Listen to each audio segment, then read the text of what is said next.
Et c'est vrai que lorsqu'on est parvenu au thème, au titre de ce congrès, on avait beaucoup travaillé sur avec, sur pour, hein, tout le monde s'en rappelle. On est arrivés ensemble. Mais pour nous, l'ensemble, c'était aussi un ensemble très combatif. C'est le devoir de non-abandon. Parce que c'est vraiment un thème d'éthique pour nous qui est au cœur de nos préoccupations. Ensemble, c'est qu'on n'abandonne pas les personnes au bord du chemin. Et c'était cette solidarité qu'on a voulu mettre dans le mot ensemble, la création de liens, l'inventivité, pour suppléer aux liens qui se distordent, aux liens qui sont affectés par la maladie. Donc c'est un ensemble extrêmement dynamique. Et n'oubliez pas que l'ensemble est dans cette salle pendant 2 jours. Alors, il faut vraiment qu'on soit ensemble et qu'on produise ensemble. Je donne la parole à Perrine Malzac, donc, qui coordonne l'espace éthique méditerranéen. Je donne un hommage tout particulier, alors je pourrais dire à toute l'équipe, il y a Valérie et autres, mais je voulais rendre un hommage tout particulier, puisqu'on parle de l'histoire, à Michel Poncet, qui est ici présent, qui demain présentera l'intervention de Joël Ménard. C'est vraiment une équipe qui nous a plu. On est dans un dynamisme, dans une construction. Et c'est vrai que le plan Alzheimer nous a permis de découvrir qu'à Marseille, on avait un lieu tout à fait central de la réflexion éthique, mais aussi des actions à travers l'Institut de la maladie d'Alzheimer. Je crois que c'est comme ça qu'on l'appelle. Je donne la parole de suite à Perrine.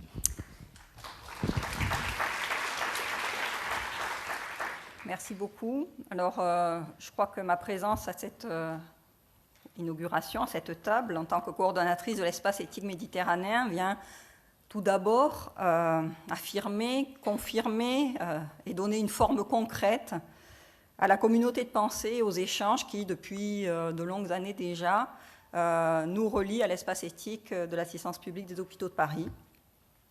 Et que l'espace éthique méditerranéen, ici présent, en ma personne, veut réaffirmer.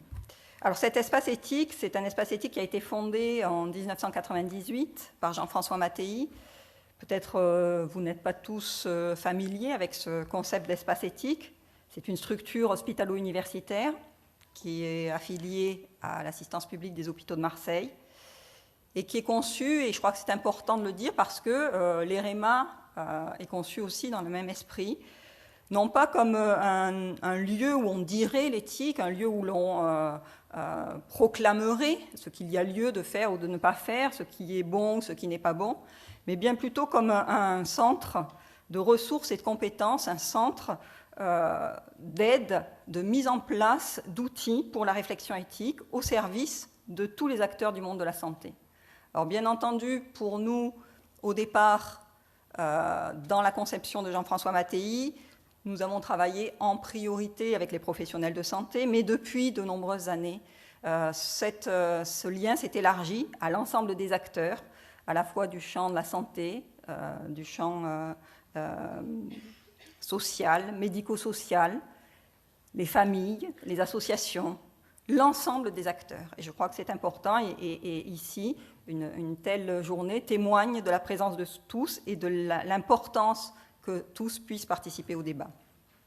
Alors depuis de longues années, depuis le début on pourrait dire, les deux espaces éthiques ont cheminé, celui de Paris et celui de Marseille, parallèlement, autour des mêmes problématiques, avec les mêmes préoccupations, il me semble, avec des approches tout à fait comparables, sur deux lignes qui, bien que parallèles, et vous savez tous que des parallèles sont censés ne jamais se rejoindre, et bien pourtant, et c'est ça la vertu de l'éthique, les parallèles de l'espace éthique de Paris et de Marseille se rencontraient régulièrement. Nous avons eu plusieurs occasions de travailler ensemble. En réalité, la grande occasion, c'est avec le plan Alzheimer, et Emmanuel le rappelait tout à l'heure, la grande occasion qui s'est présentée de travailler ensemble dans le cadre du plan Alzheimer 2008-2012 et qui s'est concrétisée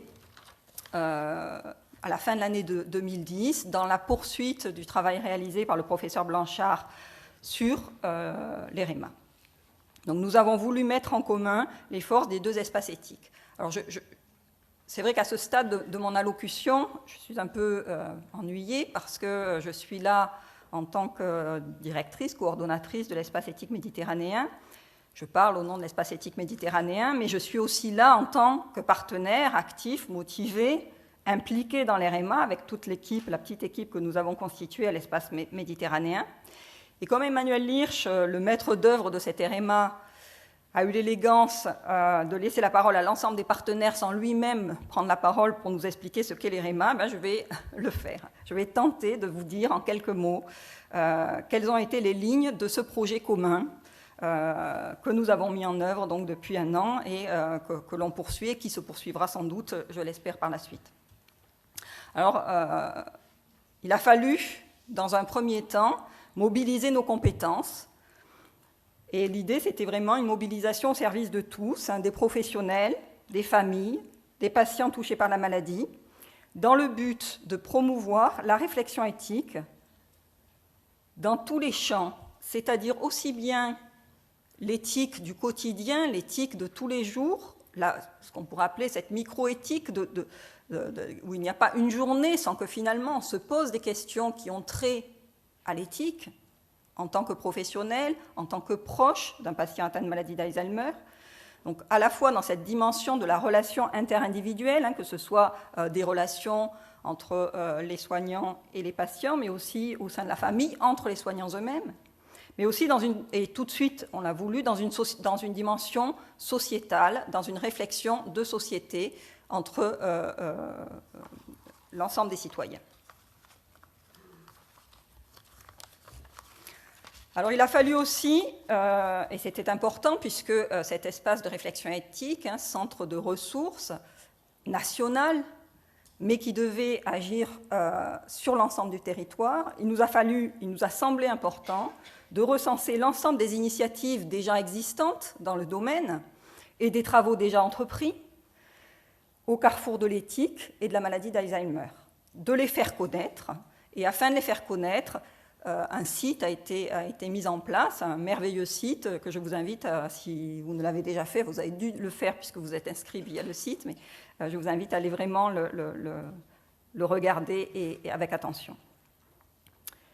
Il a fallu construire aussi tout un réseau, puisque là aussi, l'important c'était vraiment de faire participer l'ensemble des acteurs sur l'ensemble du territoire, donc un réseau appelant tous les acteurs professionnels et associatifs à y apporter leur contribution.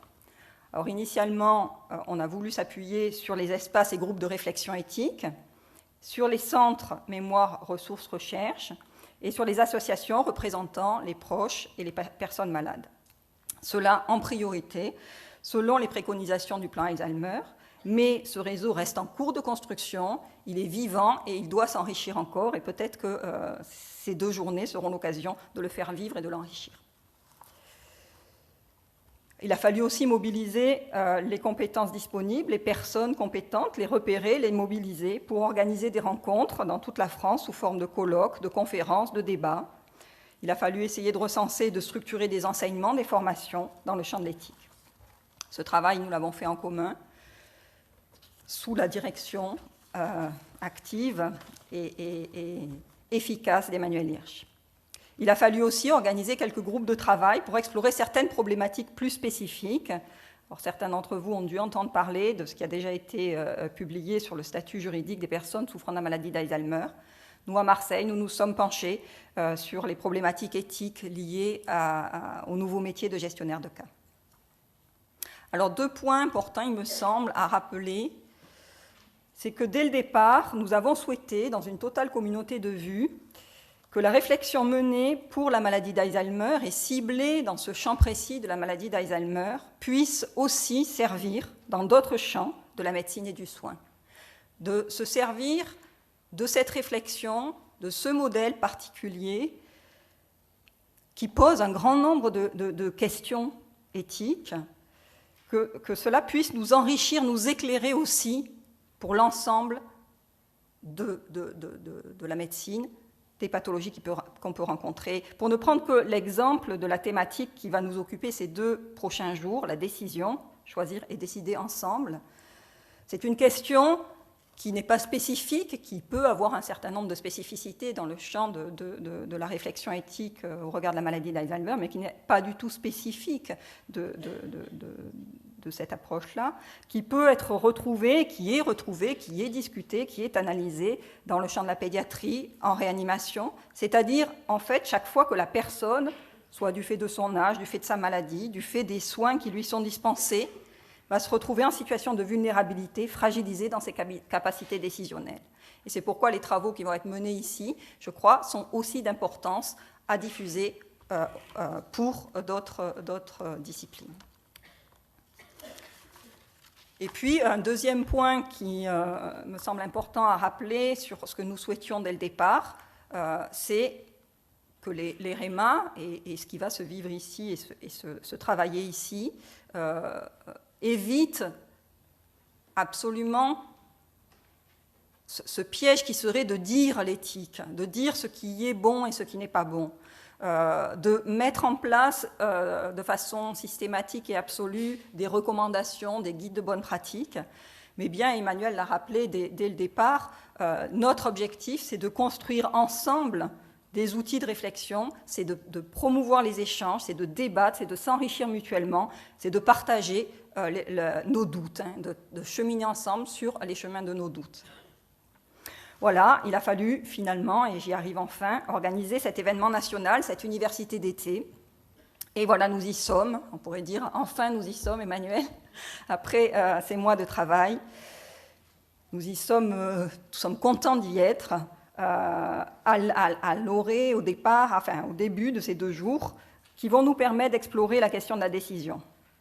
Une question qui s'est imposée au fil des échanges entre les partenaires de l'EREMA, lors des nombreuses réunions téléphoniques que nous avons pu avoir, qui finalement s'est stabilisée sous ce terme-là, choisir et décider ensemble. On a bien pesé l'intitulé, on l'a longuement discuté. On va le décliner, vous allez le voir au fil de ces journées. Si on regarde le programme, vraiment, on décline cette histoire cette question de la décision, pas sans l'autre, bien évidemment. Pour l'autre, est-ce qu'on peut décider pour l'autre? Est-ce qu'on peut décider avec l'autre, mais pas seulement avec lui, effectivement ensemble? Et ce terme d'ensemble, je crois, va nous tenir ces 2 jours qui viennent. Et donc, pour conclure, je dirais que pour savoir comment construire une décision ensemble, c'est ensemble que nous allons devoir réfléchir. Et nous comptons sur vous, sur votre présence, sur vos idées, sur vos capacités à réagir, à inventer, votre créativité, pour que ces 2 jours soient très enrichissants pour les uns et les autres. Je vous remercie.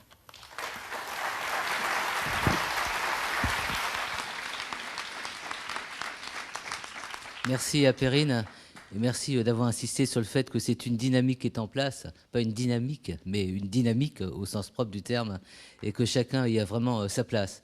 Alors, quand elle a dit il y a quelqu'un qui assure la coordination de l'espace éthique, cet espace éthique est véritablement un ensemble.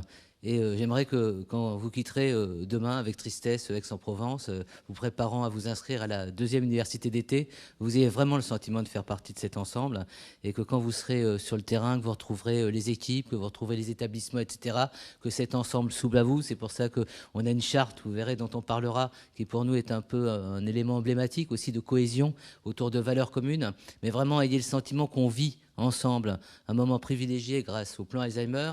C'est une chance unique, il faut vraiment qu'on en fasse un maximum. Je donne la parole, puisqu'on parle d'ensemble, à Catherine Olivet. Alors, elle fait partie de mon ensemble personnel, je n'arrive pas à l'intimité, quasiment depuis 15 ans. Et depuis 15 ans, elle harcèle l'espace éthique. L'espace éthique de la PHP a été créé il y a 17 ans. Elle nous harcèle en disant qu'effectivement, au cœur des préoccupations éthiques, c'est bien de s'occuper des mères porteuses, c'est bien s'occuper de toutes ces questions savantes de l'équipe d'en haut, mais il y a aussi l'éthique du quotidien et l'éthique d'en bas. Et chaque fois, elle nous ramène à la densité d'une réalité qu'on préfère éviter, y compris quand on fait de l'éthique, parce que c'est quelquefois plus simple d'aborder les grandes questions théoriques. C'est pour ça que j'étais aussi sensible à l'approche qu'on partage avec l'espace éthique méditerranéen. On est au cœur de la vie, c'est pour ça que notre engagement est un engagement politique. Donc,